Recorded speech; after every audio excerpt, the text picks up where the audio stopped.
Hello and welcome once again to the Tagore Festival 2021. Bishu Bina Harmony with Tagore has been hosting this festival for some time now. Throughout the month of July, we are connecting with other organizations in different continents. Tagore centers and organizations practicing or teaching Tagore as part of their work. Today, it is our turn to represent our own continent, Australia. First, I would like to acknowledge the traditional custodians of the Darug people of the land where Bishu Bina Harmony with Tagore is located in. I would also like to acknowledge the traditional custodians of all the lands on which you all are watching from today. May we also pay our respect to elders, both past and present, as it is their knowledge and experiences that holds the key to the success of future generations. One of Bishu Bina's objectives stated in our constitution is to promote multiculturalism through integration and cultural exchange. Today, we are making a humble attempt to create an analogy between cultural practices. Storytelling is an integral part of Australian Aboriginal culture. As we know, stories are a powerful medium of how we make sense of the world and find commonalities with others. Stories can be universal. Aboriginal stories particularly talks about ecological harmony, community spirit, coming together as a community to face any challenge or adversity, and passing of ancestral knowledge. For today's session, we picked a story named Yarahawa Wiliango, the Storm Boy. It is taken from the book Tales of My Grandmother's Dreamtime by Nayura. The story will be presented by two of our very own Bishu Bina members, Sachin Makhija and Meenakshi Chakraborty. Let's hear the story from them.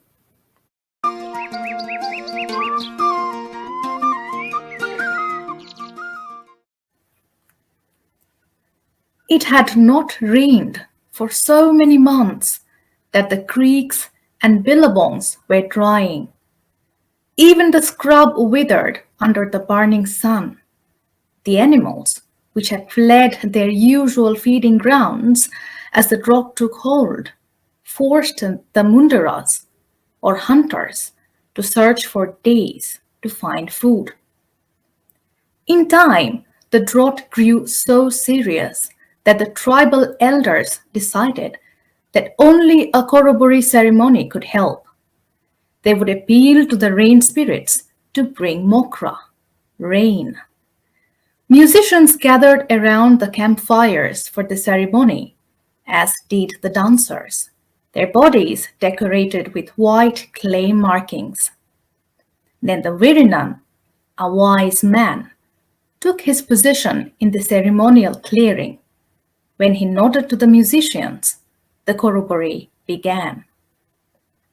The men danced well into the night without a sign of success. There was no hint of rain, but still they danced. There could be no stopping.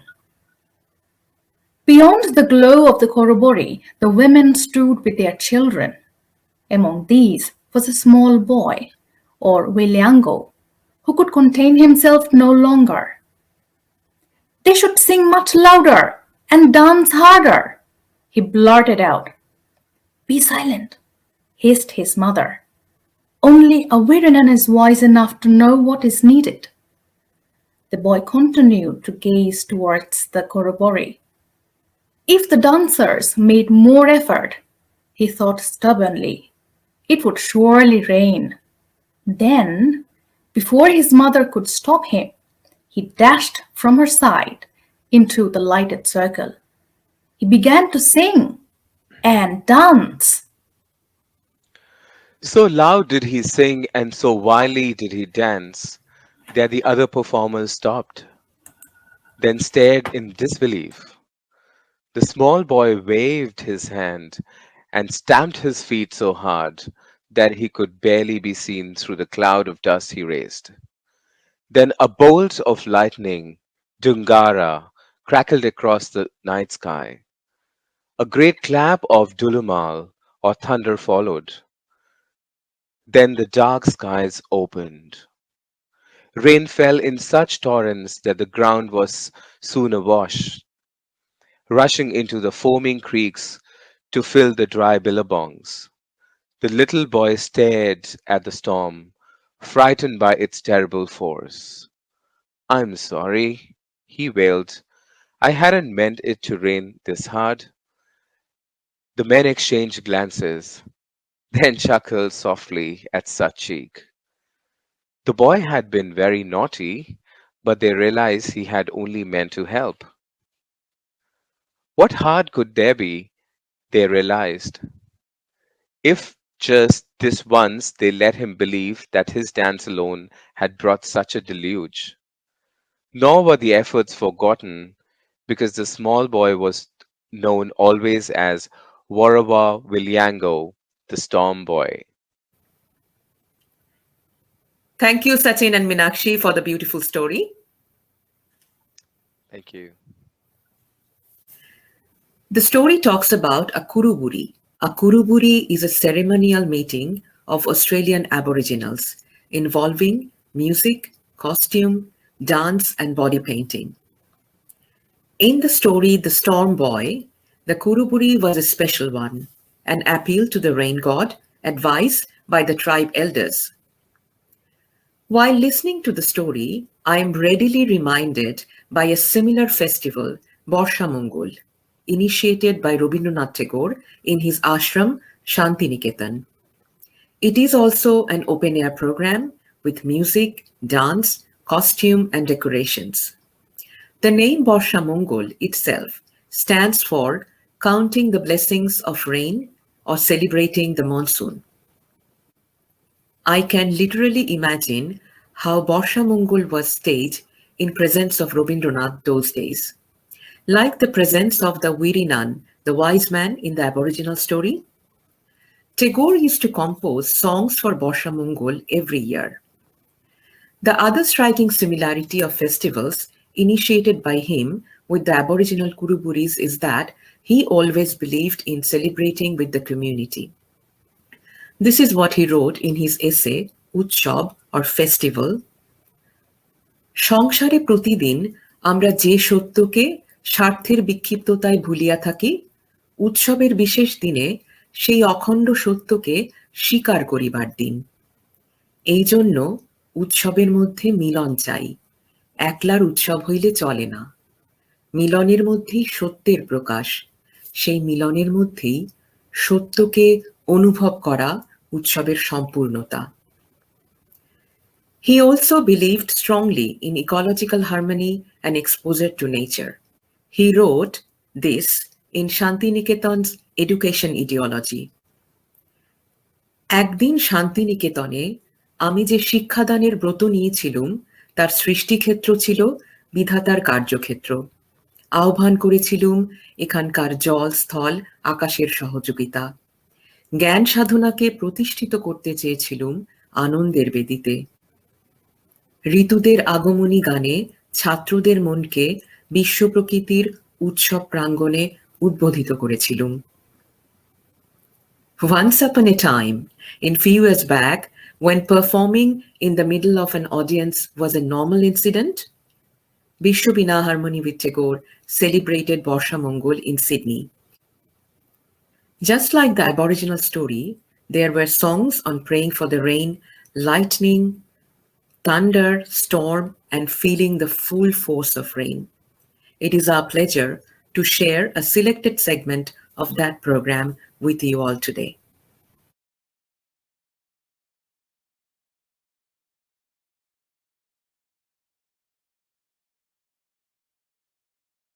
Namo Namo Namo Guru Namo Guru Namo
আষাঢ়স্য প্রথম দিবসে বর্ষার নবরাজ্যাভিষেক বেশ রীতিমতো আড়ম্বরের সঙ্গে সম্পন্ন হয়ে গেছে। দিনের বেলাটা খুব গরম হয়ে বিকেলের দিকে ভারী ঘনঘটা করে নিয়ে গেল। মেঘদূত লেখার পর থেকে আষাঢ়ের প্রথম দিনটা একটা বিশেষ চিহ্নিত দিন হয়ে গেছে নিদে নামার পক্ষে। 1000 বৎসর পূর্বে কালিদাস সেই যে আষাঢ়ের প্রথম দিনকে অভ্যর্থনা করেছিলেন, আমার জীবনেও প্রতি বৎসরে সেই আষাঢ়ের প্রথম দিন তার সমস্ত আকাশজোড়া ঐশ্বর্য নিয়ে উদয় হয়। সেই প্রাচীন উজ্জয়িনীর প্রাচীন কবির, সেই বহুকালের শত শত সুখ দুঃখ বিরহ মিলনময় নরনারীদের আষাঢ়স্য প্রথম দিবস।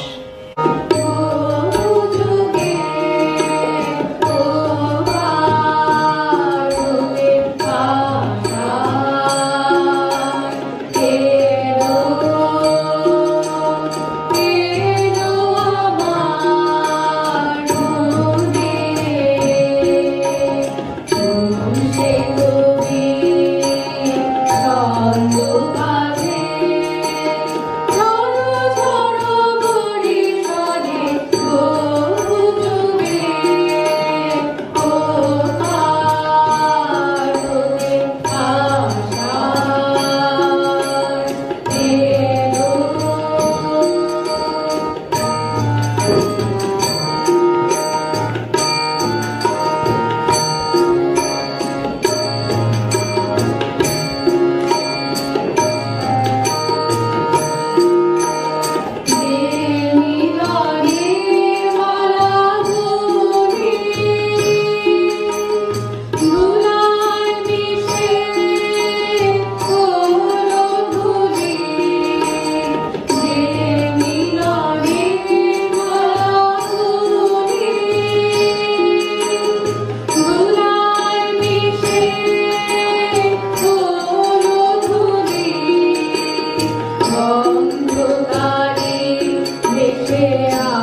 লাগলো যে দোল, ভুবনের মাঝে লাগলো যে দোল, অঙ্গে সে মোর দেয় দোলা যে, অঙ্গে সে মোর দেয় দোলা যে, লাগলো যে দোল।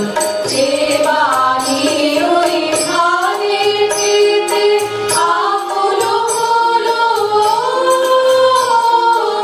অঙ্কুরেতে থাকে মেঘে শ্যামল মায়ায়, সেই বাণী মন ছুঁয়ে আনে, আনে কোন পুরাতন গানের গানে। ছুটেছে মন, ছুটেছে মন মাটির পানে, কোন পুরাতন গানের গানে। এসো এসো ওগো শ্যামসায়া বনমতীর, এসো এসো আরো আরো রকমল্লার অমৃত বীজ।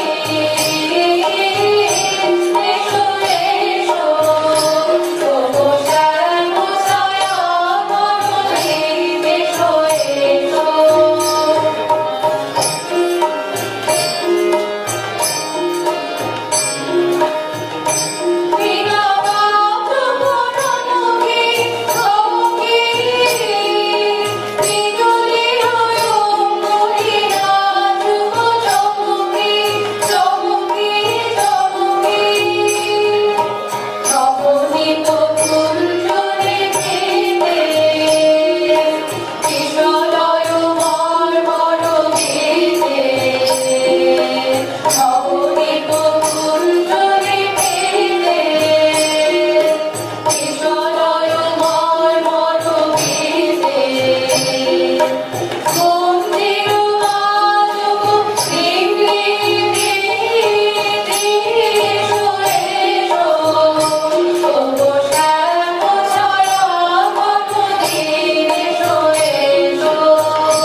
বর্ষার রূপ ফেরি মানবের মাঝে, চলেছে গরজি, চলিছে নিবিড় সাজে, হৃদয়ে তাহার নাচিয়া উঠিছে ধীমা, ঠাইতে ঠাইতে লোক করে চলে সীমা।